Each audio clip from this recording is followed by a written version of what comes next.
మనిషికో మాట అంట, గొడ్డుకో దెబ్బంట. చిగ్గులేని మీ జన్మలకి ఎన్ని మాట్లాడాలో నేను.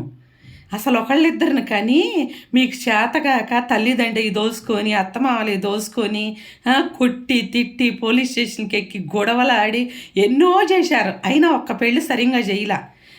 ఆరుగురిని పెంచి పెద్ద చేసి ఈ 90 సంవత్సరాలు వచ్చింది. ఇప్పుడు ముది మనవరాళ్ళకి అవి ఇవి ఇస్తుంది.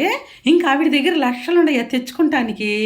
అనేవాళ్ళకన్నా ఉండాలి అసలు ఈ సిగ్గు, తీసుకునే వాళ్ళకన్నా ఉండాలి ఇచ్చేవాళ్ళకన్నా.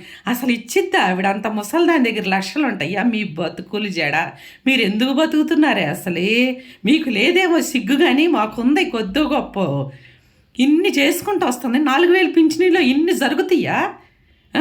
రోగాలకు మందులు వస్తాయి, తినడానికి తిండి వచ్చింది, ఇంకా లక్షలు దాచిస్తుంది. తీసుకోండి, మీ పాడి కడతానికి, మీ బొందల పెడతానికి తీసుకోండి ఆవిడ దగ్గరికి వెళ్ళి.